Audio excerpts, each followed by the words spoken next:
What is fair punishment? It's an ancient question. In the ancient world, and sometimes in today's world, a person who steals food for their hungry family might have their hand cut off. A person who blinded another in a fight might be executed. A minor violation of the law could result in the ultimate punishment. Lex talionis, which many of us think of as an eye for an eye and a tooth for a tooth, was an improvement. It required that the punishment fit the crime.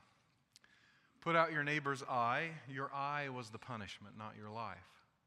A significant step forward in treatment of those who have broken the law. From revenge at all costs to revenge with justice considered. But as our morality evolved, people began to call lex talionis into question. In Fiddler on the Roof, a villager calls out, an eye for an eye and a tooth for a tooth. And the reply is, very good, that way the whole world will be blind and toothless. Gandhi and Reverend Dr. King famously echoed that sentiment. Could we consider mercy when making our laws? Mercy can be defined as a love which does not count the cost, doing kindness when it is in our power to punish.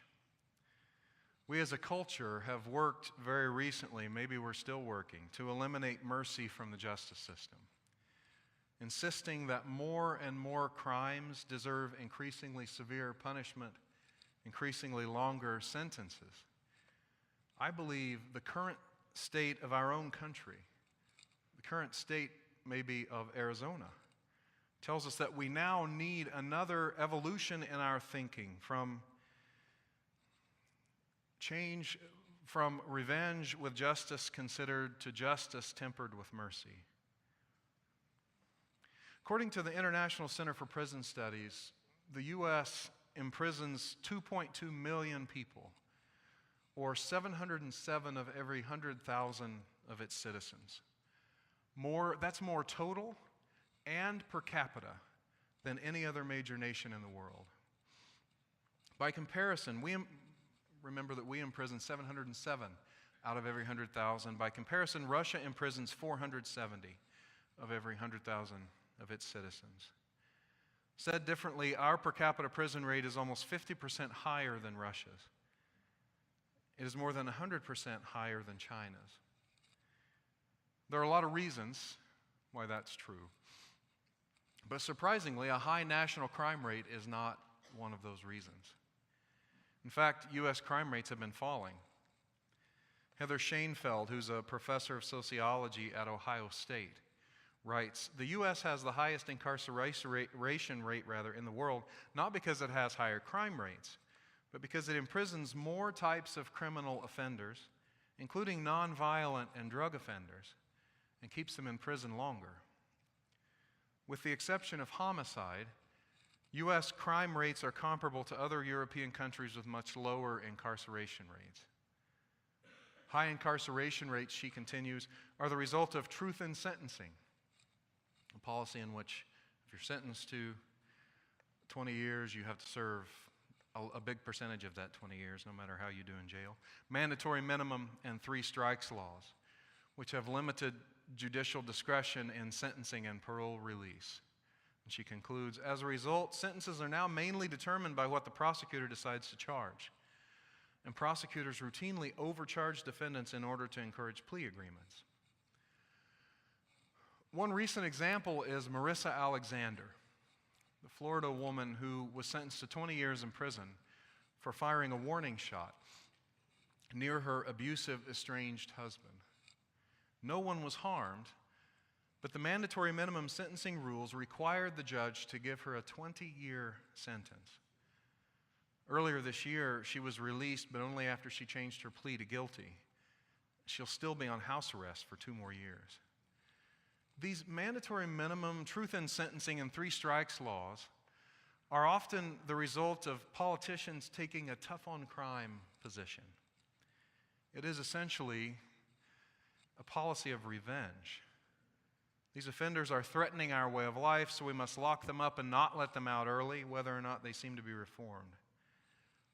This approach is costing us dearly. Professor Shainfeld writes further, imprisoning people is not cheap. The average cost of housing an inmate is about $20,000 to $30,000 a year. This price tag comes at the direct expense of public money that could be spent on public education, medical care, and public assistance. And it is one reason why so many states face fiscal crises today, end quote.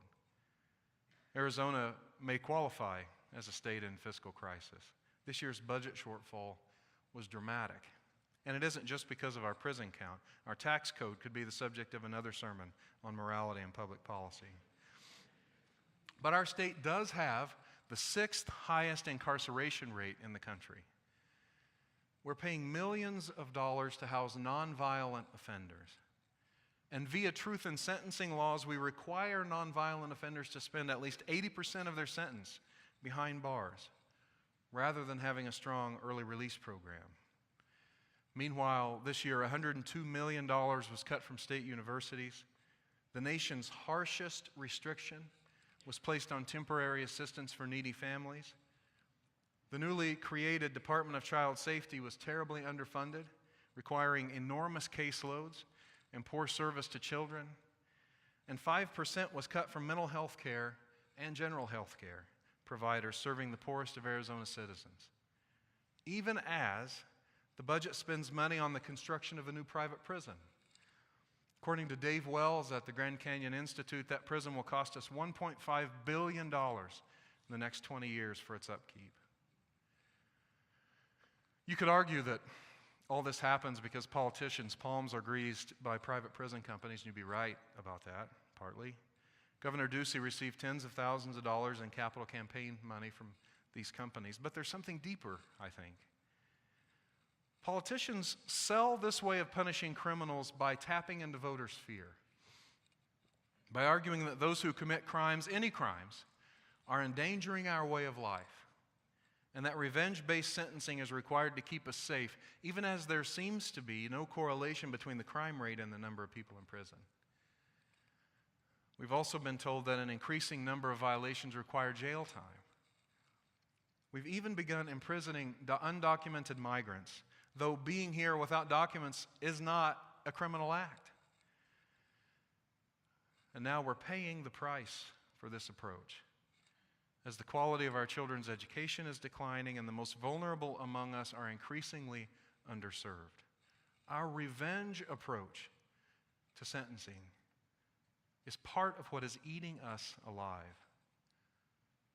All the world's major religions have something to say about revenge.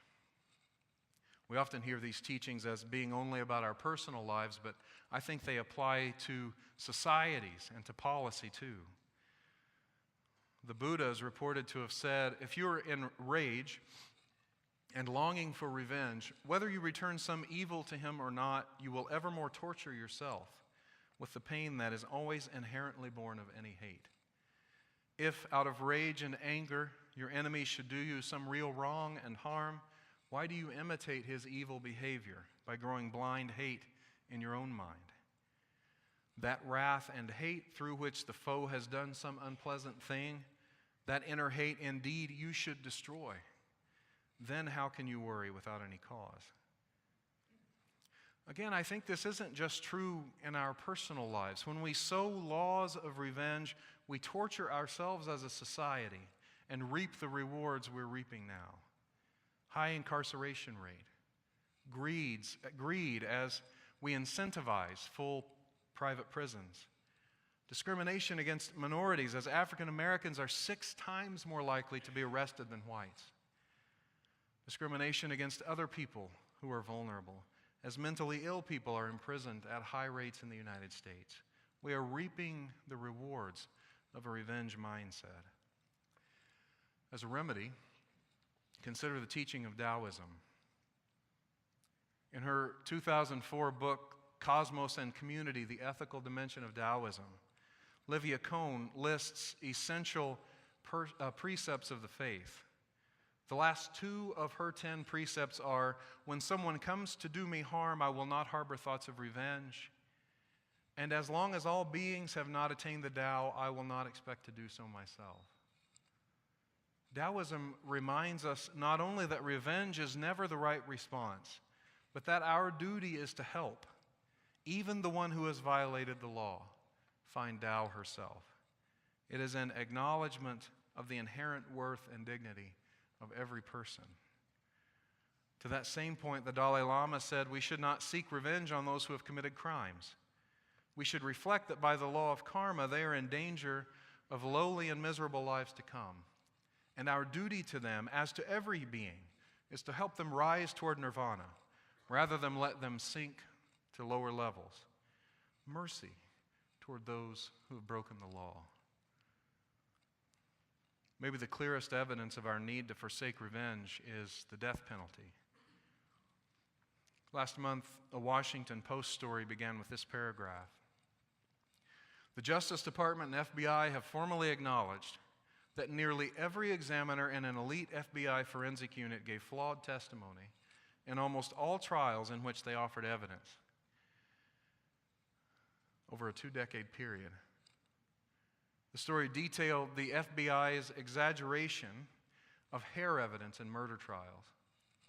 Of 28 examiners with the FBI laboratory's microscopic hair comparison unit, of 28 examiners, 26 overstated forensic matches in ways that favored prosecutors in more than 95% of the 268 trials they've reviewed already. 32 of the defendants in those trials received a death sentence.